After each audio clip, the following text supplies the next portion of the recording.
Good morning, good afternoon, and good evening, folks. Welcome to another episode of the Marketing Your Practice podcast, the podcast where I get to simplify marketing for chiropractors so you guys can get heaps more patients, make more money, have more fun, have more impact, all those types of good things.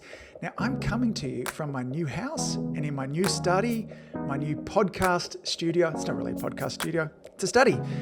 So for those of you that are watching this, the first 212 episodes were coming out of one room, and now something new is happening. Now, in today's episode, two things we're going to talk about. We're going to talk about the importance of acknowledgement, and I'm going to share a little story that happened to me when I was away up in Noosa.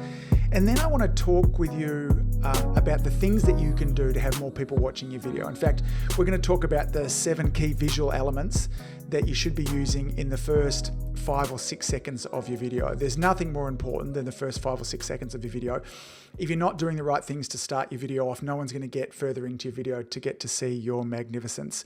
So we're going to talk about what does it take to stop the scroll, the 7 key elements. But before we do that, I want to share a story with you. So as I've mentioned in my previous 2 episodes, we've just got back from 2 weeks away up in Noosa. We had a fabulous time. The second week, we managed to stay up there for an extra week as Melbourne was kind of plunged back into another snap lockdown because of the virus.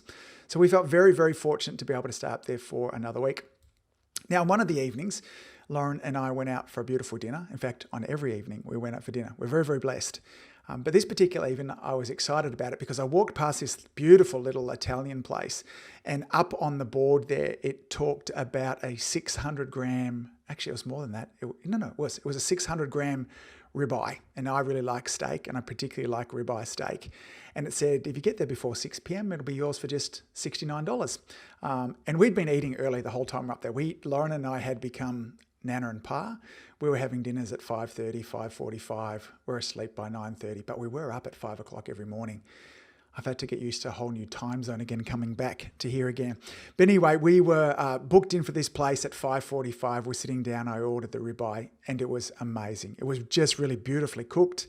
The whole dinner experience was really lovely. And when the time came for me to actually get the bill came back, and the steak was $115. I'm like, they've just made a simple mistake. I just let the waitress know, look, we ordered before 6 o'clock. I got the special steak. I think it was $69. So then another lady came to the desk, and she said to me, the desk, man, I'm mucking this up. It wasn't a desk. We were eating at a table. Another lady came back to the table, and she said, what's the problem? And I said, that's not a problem. I said, you just charged me full price for the steak. We ordered before 6 p.m., so I got the special steak at $69. And she said, no, that's not for that. If you have a look over on this other board, and then she pointed to a board that was actually outside the shop, the restaurant.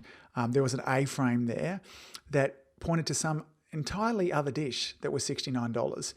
Now, I know that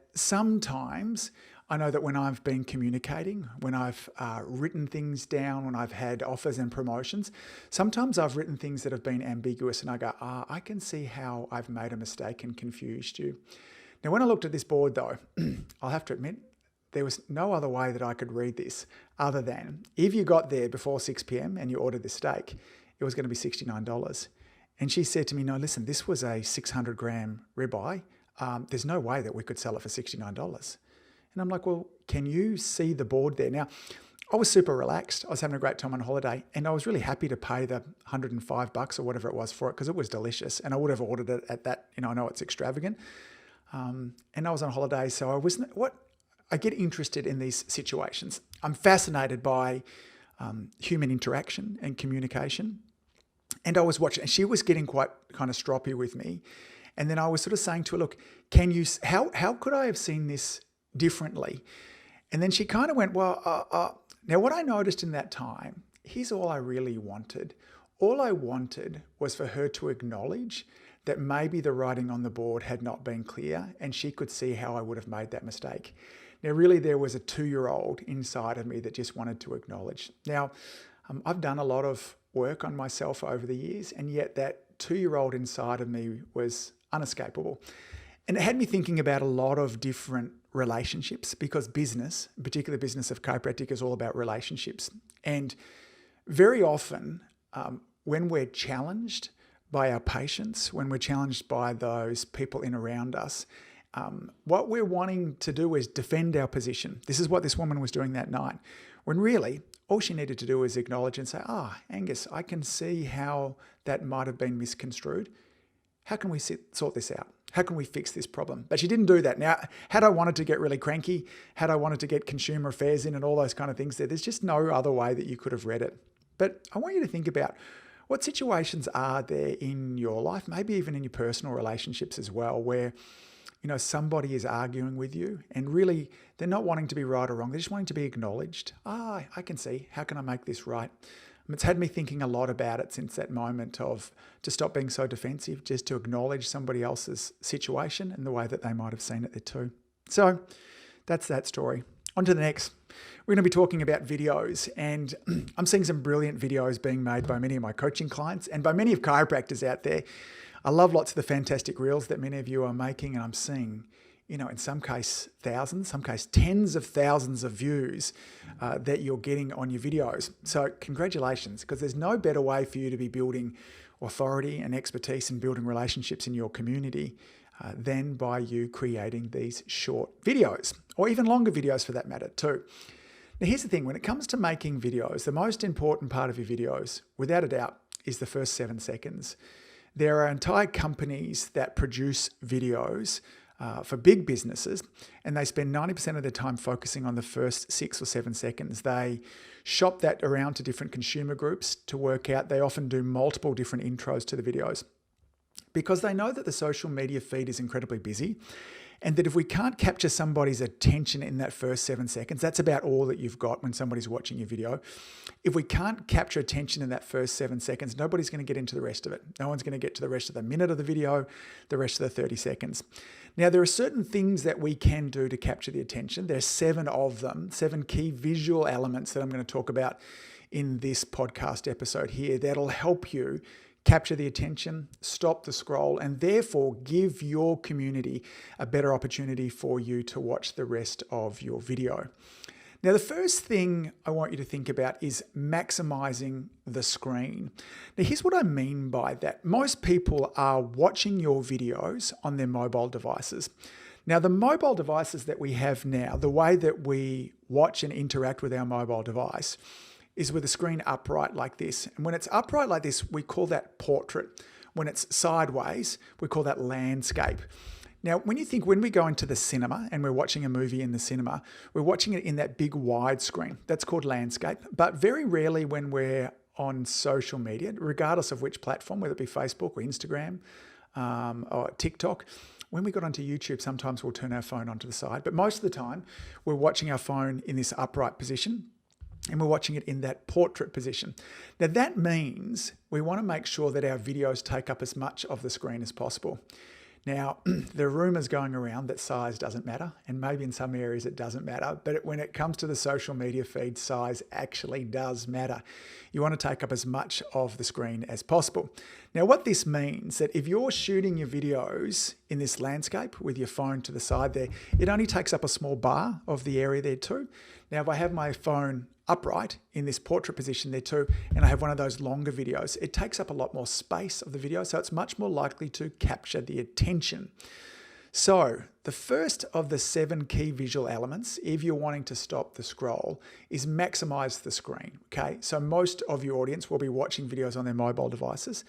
This means we need to optimize our videos for mobile, and this means a shift towards vertical videos, okay? Now, there are a couple of ways we can do that. One of it is just quite simply by having our phone in this upright position.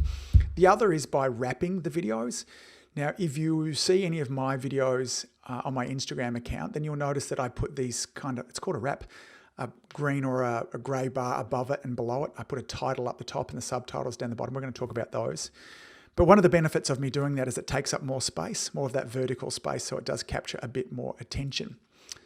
The second of the visual elements, we've talked about this beforehand on the podcast, is that we should be using subtitles. Up to 80% of people are watching your videos with the sound off. So adding subtitles does a number of things, but it increases view time, total views, and it also increases video comprehension as well. So more people are likely to remember what you've actually told them inside. That's more likely to have an impact and encourage behavior change. So remember, think about how you are interacting on social media. Often it's if we're standing in the line at the supermarket, the bank, or maybe we're in an area where it would be inappropriate to have the sound of a video on. So subtitles nowadays, certainly on Facebook and on Instagram, is something that can be automatically generated. So you don't even have to, there's no extra technology that's needed. It's there for you. Just click the little button that says add subtitles. They're not 100% accurate just yet, but they're getting more and more. They're certainly accurate enough as well. I like to use a little program called Mix Captions. That's MIX and then Captions, CAPTIONS. That's an app that I download on my phone, on my iPhone. And this generates, there's a small fee that goes along with it. It's not very much though, but this generates captions. It's really good at picking up my voice, but for some people, I've got a client of mine who's a Kiwi and does a lousy job with Craig's accent, and some others. But there's lots of different ways that you can go about it. rev.com. You can actually have paid transcriptions done there as well that are incredibly accurate. But adding subtitles to your videos will be one of those things that will help to stop the scroll, because if somebody's scrolling through there, first of all, they'll see this video that's taking up a lot of the space. The second thing they will see is subtitles, and they'll start to read the subtitles.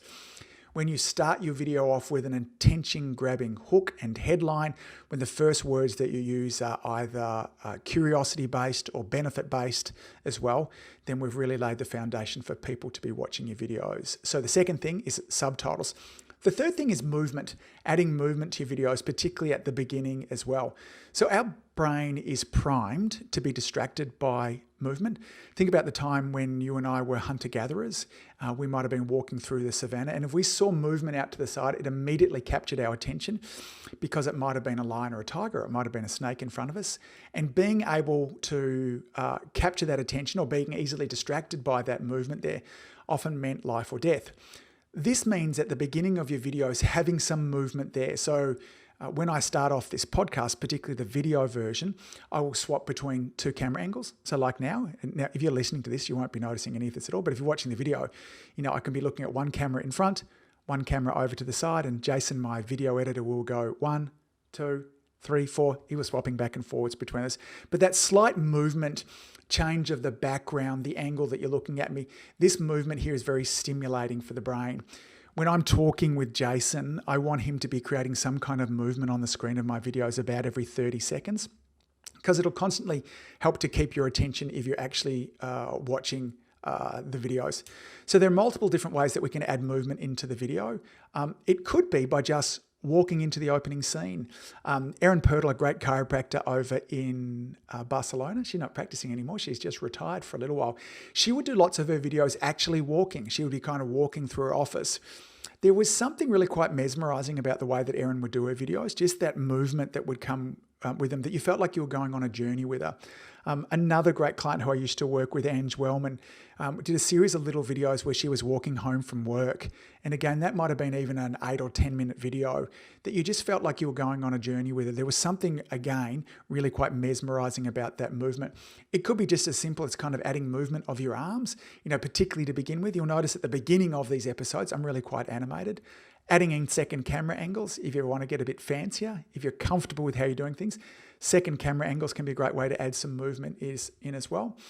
Another great client who I work with, Rob Rudy, he will actually be constantly changing backgrounds. So if you think about there being 3 parts to your video, the introduction, the body, and the call to action, then you could shoot those in 2 separate places. And so if the background changes back and forwards between the two, that change in background also keeps my attention. You can be doing things like adding text up onto the screen. So when you say something important, you can put a text quote in there. So these are things that will all add movement to the screen, which will be much more likely to capture attention. It allows you to emphasize a point. So point number 3 of those 7 key visual elements is make sure that you are adding movement. Point number 4 is, when appropriate, use props. If you are talking about the spine, then have a spine model there with you. Now, we have become perhaps numb and desensitized to spines, particularly the kind of plasticky, bony sort of ones, because we're touching them all the time. But on the social media feed, that'll be something that looks very different. Skeletons, bones, all those kind of things.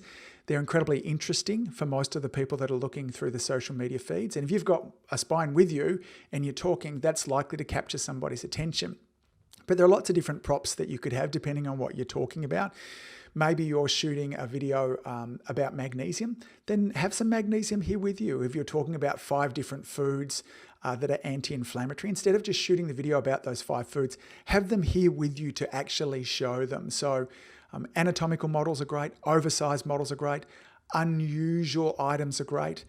A little while ago, Tony and I made a video together, and Tony was talking about the impact of forward head posture and how as the head comes forwards, it adds a lot of stress to the muscles at the back of his neck. And he started off that video, he had a brick in his hand. And so he was talking about, in a moment, I'll talk to you about how this brick here relates to your posture. So the mere fact that he had that brick in his hand created a level of interest and curiosity. And then when he explained how as the head comes forwards, it's like having a brick off your head, was a visual element that was able to really easily land in the audience's mind so they could understand what he was talking about and the impact of forward head posture as well. So it could be a blackboard or a whiteboard. You know, at different stages, I've made videos in front of our big blackboard that we have at the practice, or I have a little whiteboard inside of here as well. So these are great things that you could do. Another great thing to do, if you happen to be referencing research, and you should be doing that. Research is one of the languages of authority and expertise that you're saying, hey, did you know that chiropractic can be great for migraines? This article here from 2011 JMPT show that chiropractic is not only great for headaches, but for migraines too. If you actually had that, you know, this is actually just my journal that I've got here, but if you actually had that article and you were saying, you know, so again, this is not a good visual reference for those of you that are listening to this, but imagine that you actually printed out the article and you had highlights and things like that all over it so it looked like it had been read. And then when you're actually shooting that video, you're pointing to it and referencing it. It'll make that article seem a lot more real. So adding props to your videos is a fantastic way to stand out on the social media feed, to stop the scroll. So that was number 4. Let's head on to number 5. We touched on this a little bit beforehand when I was talking about the backgrounds, but number 5 is absolutely this: no boring backgrounds.